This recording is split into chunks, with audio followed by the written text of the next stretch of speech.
सध्या आपण आहोत ते म्हणजे गिरगाव चौपाटीला आणि आपला बाप्पा जो आहे तो पाण्यामध्येच आहे. विसर्जन नाही झालेलं आहे. पहिल्यांदा म्हणजे एवढ्या पूर्ण वर्षामध्ये पहिल्यांदा असं झालं.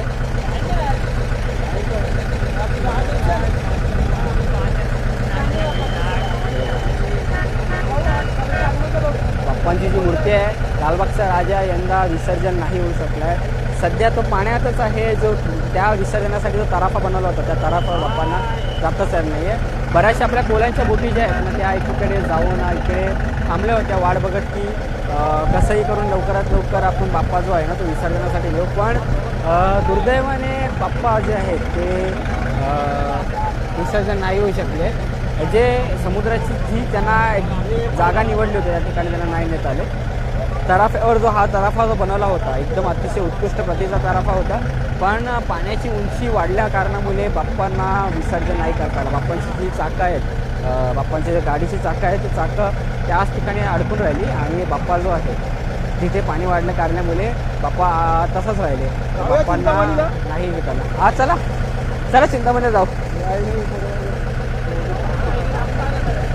जाऊन आले असते आपण.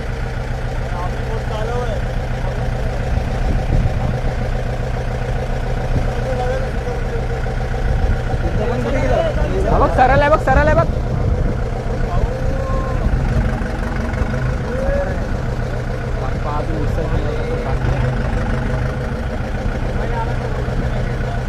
खूप रेअर केस झाली आहे. म्हणजे एवढ्या वर्षातून पहिल्यांदा असं झालं.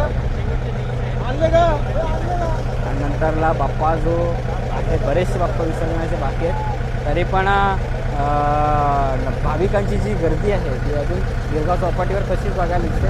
त्यातला एकही माणूस तिकडे विचार केला नाही आहे. उलट माणसांची गर्दी अजून वाढली आहे. कारण बाप्पा विसर्जन अजून कसं झालं प्रत्येकाला चिंता पडली आहे. आणि बाप्पा जे आहेत ते पाण्यातच राहिलेत. त्यांना विसर्जन नाही करता आले. बरेचसे ड्रोनवाले इथे होते. बरंच काही होतं. कोल्यांच्या बोटी होत्या आपल्या. आणि एवढंच नाही तर चिंचपोकलीला चिंतामणी सध्याच प्रसन्न झाल्या की होत्या त्या बाजूला विसर्जनासाठी.